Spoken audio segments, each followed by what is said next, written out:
Hey everybody, Neon here with another analysis video. This is in round 2 of the BTS tournament that happened. There was a really sweet match between Joel Larsson and Mello. This game particularly actually ended up in a tie, and I thought it was really interesting because I wanted to look through it and analyze whether there was anything that either player could have done in order to change the outcome of the game, because I think there actually might have been some choices that they could have made differently for it. But anyway, this is, once again, this is practice for me doing casting and analysis. Please give me feedback. I'm really interested in hearing what you think about it, and share it with your friends too. I really appreciate that. Also, just want to quickly plug Ink Gaming, who is a wonderful sponsor for A-Space Games, but and just as well, this is of course footage from the BTS tournament. I'll have a link in the description below to the YouTube channel and the YouTube video that they have for the original content, because they did absolutely spectacular work all weekend. It's just finished as I'm recording this. But anyway, let's get right into the game.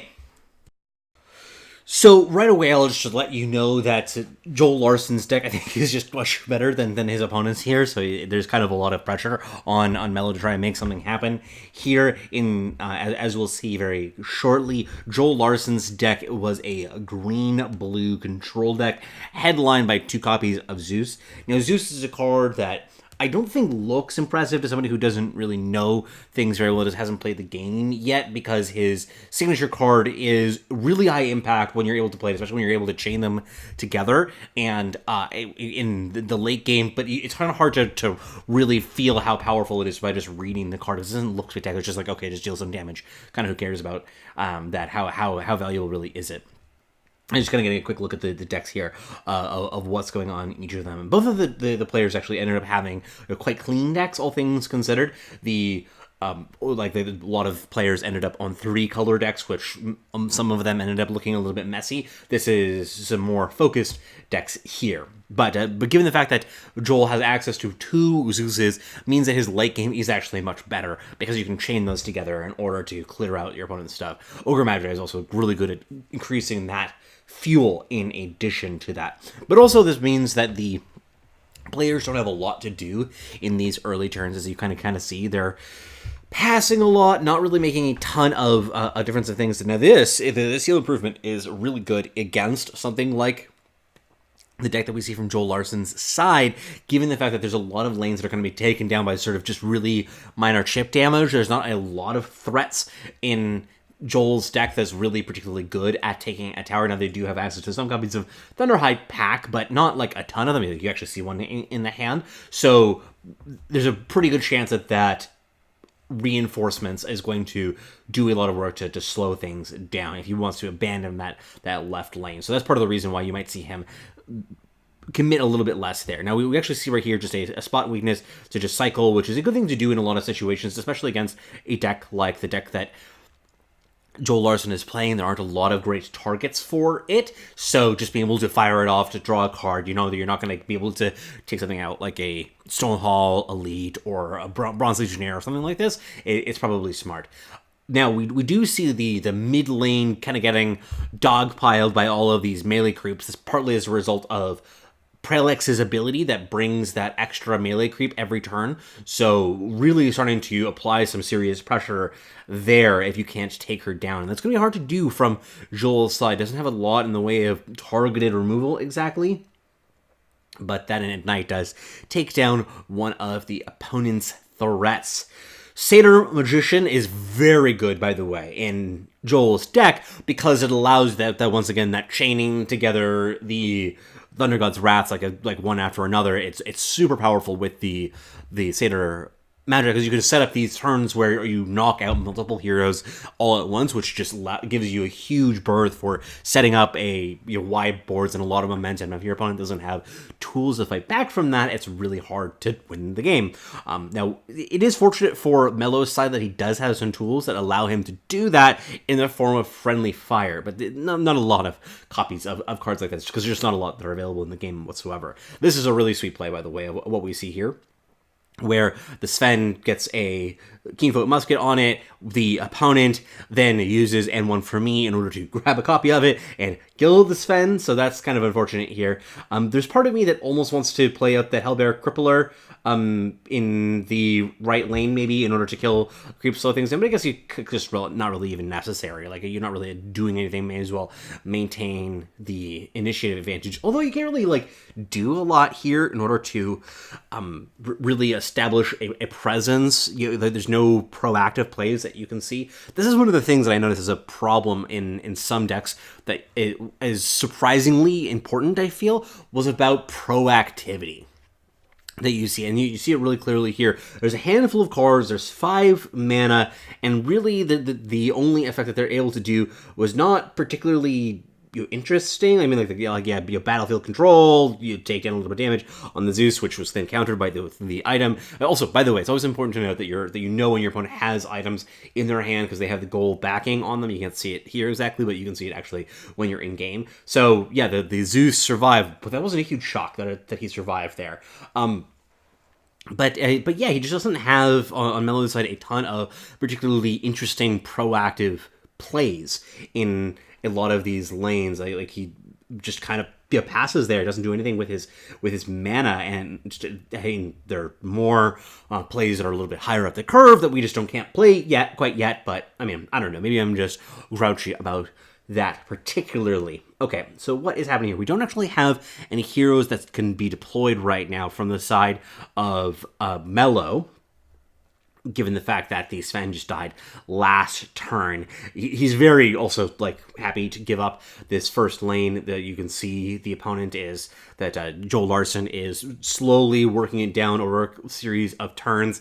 Might be able to set up a kill on his next turn, especially when you have access to things like Thunderhide Pack, etc. Maybe you could push the Ancient. That'll be difficult to do, though, still, especially given how the other lanes are not going spectacularly either. Like the center lane, it's pretty easy to imagine the Melo could push that Ancient too, even though it's a little while off. 11 damage, goes down to 13, so good stuff there. Melo very far ahead here. We get a strafing run, which is good. We get to pick off some extra damage. We get the trigger off of Zeus's ability. Doesn't really accomplish a ton. I think it's just purpose really of softening things up for the Thunder God's Wrath. Like you see the Prelix right now that's at the 4 health. Now, it's possible now for Melo to counter this by playing the Traveler's Cloak to keep her above certain health, but that then also abandons the Jamoy, that he would be then vulnerable to the Thunder God's Wrath in Joel Larsson's hand. Also, if there's just multiple Thunder God's Wrath, which is very likely and very hard to play around, that is going to be really devastating. So in this case, Melo does in fact decide to save the Prelix, which makes a lot of sense. I think, actually, I'm not sure. I feel like probably you would rather have it on the right lane, given the fact that this is the one that's contested. This is the one that you're fighting over. So I feel as if maybe that actually might have been a mistake, now that I actually really consider it. But anyway, we do get the Morrow Brawler into the right lane, able to take down that Wolf, which was a big problem. We do get to buy up a couple of items from Melo's side as well, which is quite helpful, and hopefully will allow him to survive through some of those Thunder God's Wraths, but at the same time, it's also not easy. Sven comes down, decides to go into the right lane, just totally abandoning that left lane. Is pretty a fascinating decision here. Very, very decided and saying yeah, I'm just not going to fight for it at all. I feel like there might have been an opportunity where to actually play. I actually like this Sven in the left lane. And my thinking for that is that you can't stop this Thunder God's Wrath from happening. There's nothing you can do to stop that, given the fact that Joel has initiative. But if the Sven shows up, for example, in your position in front of the Ogre Magi or in front of the Farvon, you can use the Primal Roar in order to shut down any further casts of it. And obviously there's the Satyr there as well that kind of screws things up. So setting up that kind of play had a lot of advantages, slows down taking this first lane by several turns. Now, this is actually something I was thinking a lot about over the course of the event, also about lane prioritization and the way in which sometimes you abandon a lane in order to let your opponent take it and then commit all of your resources in other lanes, and like when is it that you're supposed to do that. And I felt like there was actually a lot of instances where good players were playing for all three lanes, trying to push and pull their opponent's resources in different places, and that also allowed you to sort of respond to weaknesses or opportunities in the different places, as opposed to just being really obvious as to where you were going. So in this case, I felt as if the opponent was a little bit too cautious. Back to the action, we have a dimensional portal and a ping on the Morrow Brawler, hopefully trying to set up that lethal on the Lycan here. Not quite enough damage just yet, especially given the fact that we don't have the bonus weapon that we can add. We already have the musket on the Sven here. He could place the other weapon that's in hand on top of that one, but yeah, he does that. I think this is just a mistake that he forgot that there was a weapon that doesn't actually set up a lethal on the Lycan. This is a pretty big mistake in the sense that it doesn't actually change very much, and maybe it would have been better to deploy that somewhere else. So we'll see how that ends up shaping up, because I mean, also having that 2 damage in another instance, because next turn he would have had access to that 2 damage with the Keyfoot Reichel will be able to shoot something down. So moving off again to the shopping phase, decides to draw a Potion of Knowledge, which is quite useful as he's got a kind of a clunky hand, a lot of expensive stuff on Melo's side, so that's good for him. Joel decides to go hard into the right lanes, given how much his opponent has abandoned the left. Now, Joel does have an option here, if he draws any more copies of Thunder God's Wrath, to play those out and kill some of his opponent's stuff, but he does not really have a particularly diverse hand. It's just so glutted with these green cards, which is problematic, and it's kind of surprising that he's having so much of a trouble deploying all of his green heroes are dying so much, since they're the hard tier of the two, but I mean, that's just how games work out sometimes. Fracture Timeline comes down. Not a great card. I mean, it does stuff, I guess, and it slows things down a little bit, I guess, but especially in a situation like this, where your opponent's hand is full of stuff that clearly it's not a problem of card amounts exactly, which is really what I think the Fracture Timeline, like cards like that, are best at dealing with. You just have so much garbage that you can, I think, like who's going to be playing that 06 in this position? Now, we have some interesting decisions. The Sven can Primal Roar. We do have Joel's initiative right now, but Sven can Primal Roar in order to disrupt a lot of the things that are happening on the board, of disabling all of the green stuff, but we do get a chance to play out that 14/14 right beforehand. It plays the Primal Roar, which does clean up a lane for that 6/7 and the 2/4 to attack through and start dealing some damage on that tower, which is going to be important. So the Farvon is in the center lane. He's not going to be able to accomplish a whole ton. He doesn't want to be there, but it's also not exactly where Prelix wants to be either. It would be nice to get your hands on a Town Portal Scroll in order to move her out of the lane. Fountain Flask does heal up Lycan in order to keep him healthy enough to survive that hit from the Sven, of course.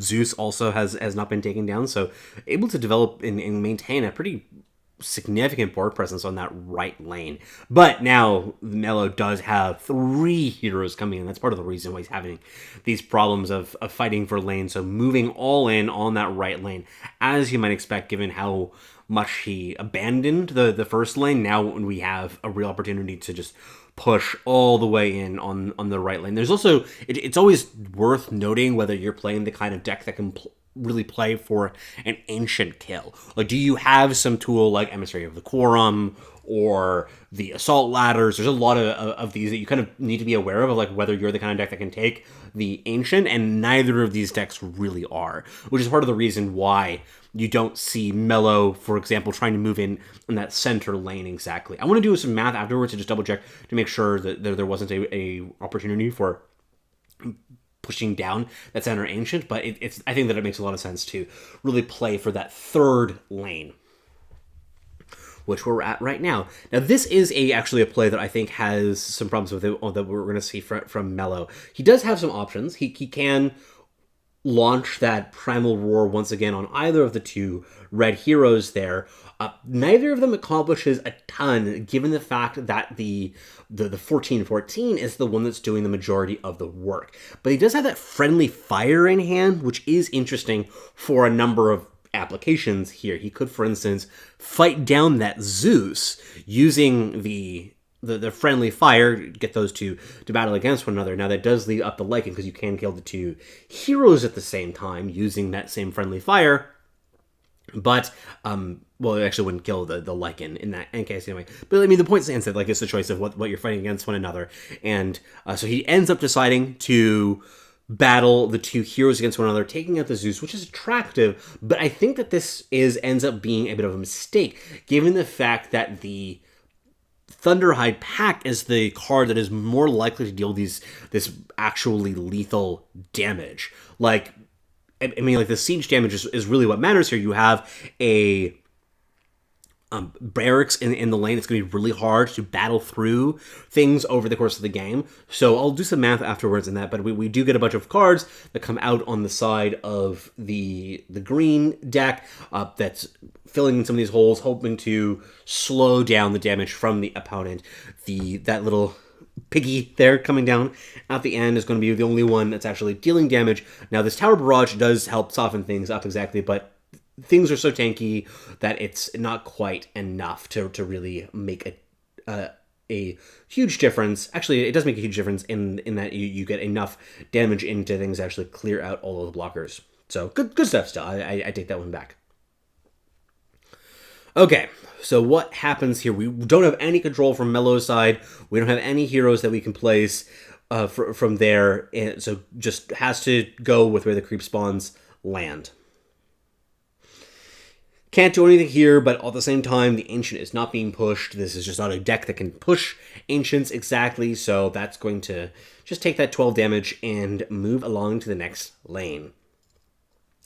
In the center lane, now we have 37 health and 20 damage remaining on that center lane. Now, it should be noted that that's not a lot of health, and had that red hero that came in the last lane, the last turn rather, so the Sven come in there, then maybe that could have ended up working out to get enough damage, and I feel like that was a possibility for it, especially if you had picked up any creeps to follow it up, like the Legion Standard Bearer or the Stonehall Elite that's in hand. Now this is a good counter to this, of course. There was a lot of things that could have gone wrong with an all-in on the center lane, and I actually think that, thinking back to it, that there's a pretty good chance that the Thunderhide Pack that came in last turn probably could have found lethal if there wasn't a hard commit into that right lane on the side of Melo.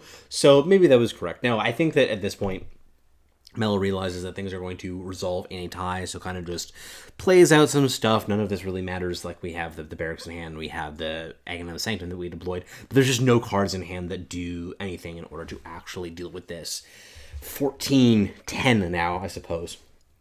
So that's going to be dealing some siege damage, and you can't do anything about that. So the game is going to be ending in a tie, unfortunately for Melo, because he was really close to pulling this one off. I think it was surprisingly close. Ends up getting that fractured timeline, lands a lock that matters just a ton.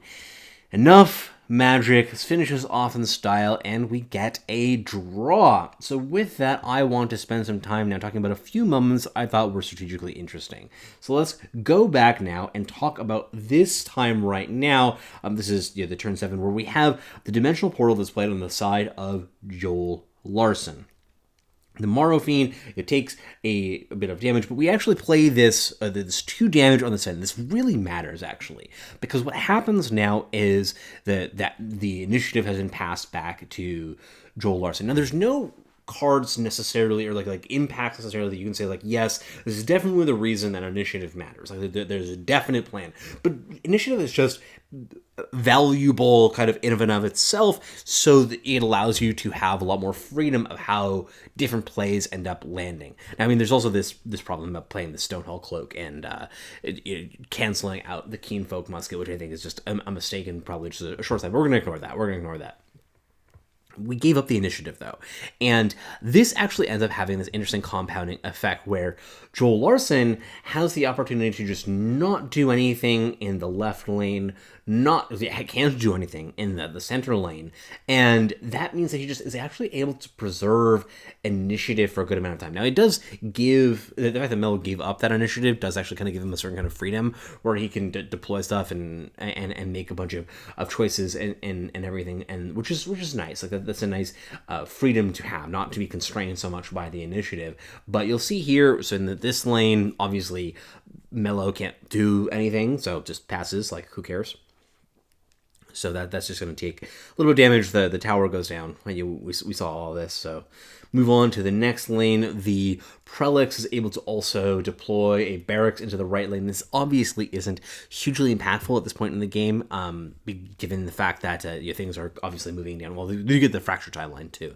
That matters a touch. Not a great card in this position for just the things. But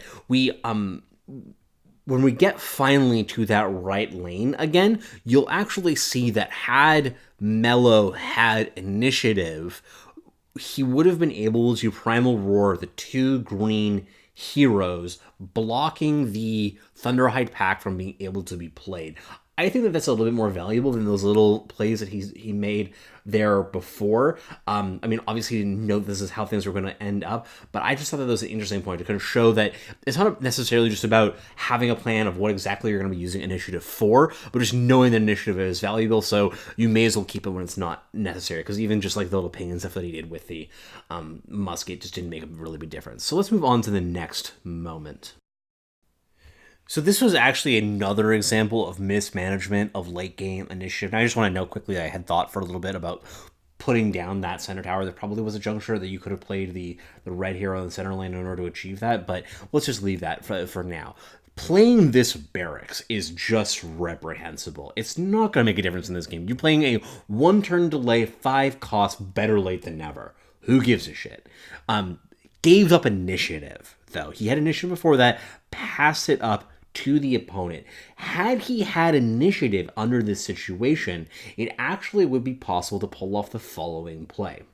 I'm actually going to pause here in order to just see everything that's going on, so it'll be helpful. So it's actually quite simple, though. We go friendly fire, Zeus versus Lycan. They both die. The opponent is now just silence, has no options whatsoever. We can then cast the tower barrage that's still in hand. We have exactly 3 mana left. This kills the creep that's in front of the Beastmaster.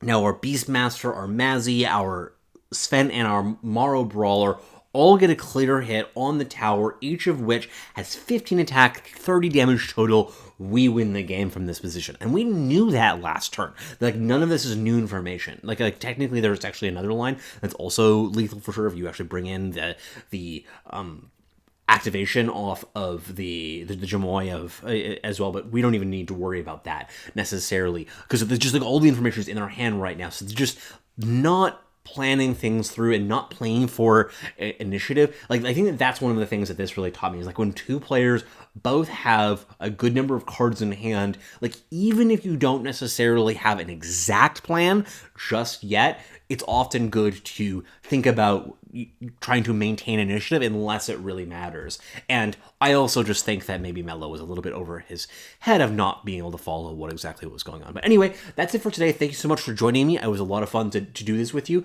I really enjoyed it. Hopefully you enjoyed it too. Be sure to give me feedback. I would love to get that. Learning a lot more about this, hoping to try and do these daily. Share this with people also if you really like it. That would mean just a ton to me if people share this with others if you like this kind of content. And but yeah, that'll be it for today. I've been Neon, brought to you by Space Games, brought to you by In-Game, and there's links all below to all that kind of business. Thank you so much. Take care, everybody.